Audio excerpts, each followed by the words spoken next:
Olá, turma. Bom dia, boa tarde, boa noite. Aqui é o professor Leandro Rezende, responsável pela disciplina de Ciências da Escola Municipal Castro Alves I, do município de Imperatriz, Maranhão. Daremos continuidade às nossas aulas sobre o sistema nervoso e hoje a gente vai falar sobre a organização desse sistema nervoso. A gente já viu como ele atua interpretando os estímulos que são captados através dos órgãos dos sentidos e formando uma resposta. Posteriormente, a gente falou sobre as células que compõem o sistema nervoso, principalmente sobre o neurônio, e agora a gente vai ver então como o sistema nervoso em geral ele está organizado. Então, para início de conversa, o sistema nervoso ele vai ser dividido em duas partes. Entendam essas duas partes como partes de um todo, que é o sistema nervoso. E aí a gente vai ter o sistema nervoso central, que é a parte central desse sistema nervoso, e vamos ter o sistema nervoso periférico, que é a parte periférica que vai estar na periferia do corpo do ser vivo, no caso aqui do ser humano. Quando eu falo de sistema nervoso central, eu vou ter então o encéfalo e a medula espinhal como componentes desse sistema nervoso central. Então, quando eu falo de sistema nervoso central, eu venho aqui, ó, e eu tenho isso aqui, ó, sistema nervoso central, e isso aqui também é sistema nervoso central, certo? E aí eu tenho, ó, encéfalo, massa encefálica, e medula espinhal, que é a medula. Ambos vão estar protegidos aí por ossos que a gente vai já falar mais na frente. E aí a gente tem também o periférico, que é todos esses nervos aqui, ó. Como eu falo, eles estão na periferia do corpo, por isso eles recebem essa denominação, sistema nervoso periférico. E ele vai ser formado pelos nervos e por gânglios nervosos. Entendam que os nervos eles são prolongamentos celulares. E esses nervos eles podem ser espinhais ou cranianos. Quando eu falo de nervos cranianos, significa dizer que eles estão saindo da região central, que é ali da massa encefálica. Crânio, lembrem de crânio. Então, nervos cranianos. Quando eu falo de nervos espinhais, eles estão falando de onde? Da medula espinal. Por isso, nervos espinais, certo? Então, os cranianos vão estar na região da cabeça e os espinhais vão estar no corpo, logo ali abaixo do pescoço, certo? Então vamos falar sobre o sistema nervoso central, já que a gente sabe que o sistema nervoso ele está organizado em central e periférico. Então, quando eu falei para vocês, sistema nervoso central é a parte do sistema nervoso que vai envolver massa encefálica, que é essa imagem aqui, e medula espinhal, que é essa parte aqui. Então, quando eu falei para vocês que eles estão protegidos por ossos, quando eu falo de encéfalo, lembre que ele está dentro da caixa craniana. Então, o crânio é formado por inúmeros ossos ali. E esses ossos eles vão formar uma cavidade, que a gente chama de cavidade craniana, e vão proteger essa massa encefálica. Por quê? Gente, isso é o centro de comando do organismo. É ele que manda e desmanda em todas as funções do corpo. Ele deve estar bem protegido. Se não tem uma estrutura óssea dura, rígida ali protegendo essa estrutura, ele pode ser lesionado com muita facilidade. E aí o que vai acontecer? O sistema nervoso lesionado, eu vou ter problemas então com relação às funções e funcionamento do meu organismo, certo? A mesma coisa vai servir para quê? Para a medula espinal. Ela vai estar protegida também, só que ela é protegida dentro das vértebras. Então, se você toca o meio das suas costas, você vai sentir uma estrutura óssea em linha reta. São as suas vértebras encaixadas umas nas outras, formando a coluna vertebral. Por dentro da coluna é que passa a medula espinal, certo? E essa medula faz parte do sistema nervoso central. A mesma coisa é a cabeça. Se você toca a sua cabeça, você vai ver que ela é toda formada por ossos. E aí eu tenho uma caixa craniana que protege essa massa encefálica. Então, o cérebro, esse encéfalo humano, ele vai ser aí, né? O cérebro ele vai ter a superfície com inúmeras pregas. Pregas nada mais são do que essas linhas aqui, ó. Isso são chamadas de pregas ou dobras, chamadas de circunvoluções do cérebro. E aí, nesse encéfalo, que é o conjunto geral, a gente vai ter o cérebro, o tronco encefálico e o cerebelo.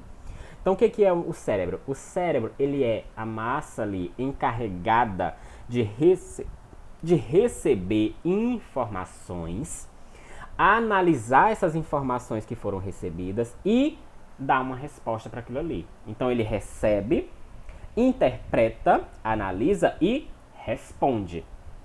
Lembrem do olho, da questão do olho. Capta a luz, manda pro cérebro. O cérebro vai fazer o quê? Receber, processar, analisar e responder. Qual é a resposta? A visão. Eu estou vendo aquilo ali, estou vendo a imagem nítida, estou vendo o que é um copo, é uma colher, é um livro. Essa é a resposta, certo? Então ele fornece essa resposta, ele organiza as ações voluntárias. O que são essas ações voluntárias? É quando eu quero fazer, por exemplo, eu quero pegar este copo aqui. É uma ação voluntária, porque eu quero. Então, o cérebro é responsável por essa questão de ações voluntárias. É quando eu tenho vontade e consigo realizar. Quando eu tenho uma ação involuntária, é quando ela é feita independente da minha vontade. Eu querendo ou não, essa coisa vai acontecer. Por exemplo, meu coração bater. Eu não consigo, eu vou parar de bater meu coração. Não, ele vai continuar batendo. Então, é uma ação involuntária, entendeu? Então, organiza as ações voluntárias e também é encarregado pelas memórias e emoções. E normalmente nós seres humanos costumamos associar as nossas emoções, o amor, ao coração. Assim, fulano é tão rancoroso, parece que não tem coração. Mas na verdade isso está atrelado ao nosso sistema nervoso, ao nosso cérebro e não ao coração, certo? O coração, a função dele é outra que vocês viram lá em sistema circulatório. Bombeamento de sangue, circulação, essas coisas. O tronco encefálico, localizado na base do cérebro, você vê aqui, ó, tronco encefálico, tem a função de coordenar as funções involuntárias. Viram? Já não é voluntárias. Então, quem é responsável pelas ações involuntárias, aquelas que independem da nossa vontade? O tronco encefálico. Como batimentos cardíacos, que foi o que eu falei para vocês, e movimentos respiratórios. Por exemplo, eu estou aqui parado, eu estou dormindo e eu continuo respirando e meu coração continua batendo, certo? Por que isso acontece? Porque isso é involuntário. Então, independe da minha vontade, isso vai acontecer, certo? O cerebelo, localizado abaixo do cérebro, você vê aqui, ó, uma estruturazinha menor, tudo isso aqui, ó, cérebro, e essa estruturazinha menor aqui mais em rosa é o cerebelo. Então está localizado abaixo do cérebro, coordena os movimentos que a gente realiza, caminhar, correr, andar de bicicleta, pular, pegar coisas, informa sobre a postura do corpo, lembrem da questão do equilíbrio, então está relacionado com o cerebelo, certo?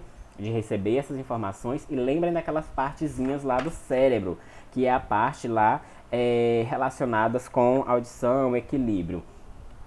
Informa sobre a postura corporal e ajuda na manutenção do equilíbrio corporal, certo? E aí, com relação à medula espinhal, a gente tem aqui a medula, as vértebras que vão estar protegendo, então, esta medula que vai passar por dentro ali das vértebras, e desse sistema vai sair o quê? Os nervos espinhais, são aqueles que eu falei para vocês. Se saiu da medula, é nervo espinhal, certo? Então, lembrem que eu falei para vocês da estrutura da estrutura da célula nervosa. Então, quando eu tenho o corpo celular vai estar aqui, ó, na medula e aqui dentro, na massa encefálica, certo? E aí, quando eu tenho os axônios e os dendritos, aí eu vou ter os nervos, certo? E aí eu tenho também a segunda parte, que é a periférica, que está mais na periferia do corpo. A parte periférica do sistema nervoso, ela é encarregada por levar as informações captadas pelos receptores sensoriais até o sistema nervoso central. Então, são partes que trabalham juntas, ou seja, são duas partes, central e periférica, mas elas trabalham juntas para desenvolver uma resposta. Então, o sistema nervoso periférico, ele recebe a informação e é ele que leva até o sistema nervoso central. Quando chega lá, o sistema nervoso central vai processar, analisar e dar uma resposta. E quem que vai levar essa resposta de volta? O sistema nervoso periférico novamente. E esse sistema nervoso periférico, ele é formado por nervos e gânglios. Os nervos são agrupamentos de fibras nervosas, as quais, por sua vez, são associações de prolongamentos dos neurônios. Então lembra, eu falei do corpo celular, que vai ser o cérebro e a medula. E aí quando eu falo dos nervos, vai ser a associação desses prolongamentos de neurônios, que são o quê? Dendritos e axônios, certo? E os gânglios nervosos são o quê? São agrupamentos de corpos celulares de neurônios. Então lembra os corpos celulares? Que é aquela parte lá da célula que tem um núcleo. Então agrupamentos daqueles grupos celulares, daqueles corpos celulares ali, eu vou ter os gânglios. Aí eles vão formar pequenas bolinhas ao longo do corpo do ser vivo, certo? Esse sistema nervoso periférico, ele ainda vai ser subdividido em duas partes. Quais partes? Somática, aqui ó, somática e autônoma. Quando eu falo de sistema nervoso periférico somático, ele é responsável por ações voluntárias. Isso significa dizer o quê? Que o sistema nervoso periférico somático é aquele responsável que, pelas ações que eu consigo realizar, que dependem da minha vontade. Por exemplo, eu quero beber água, eu vou levantar, vou até lá a geladeira, pegar água e tomar.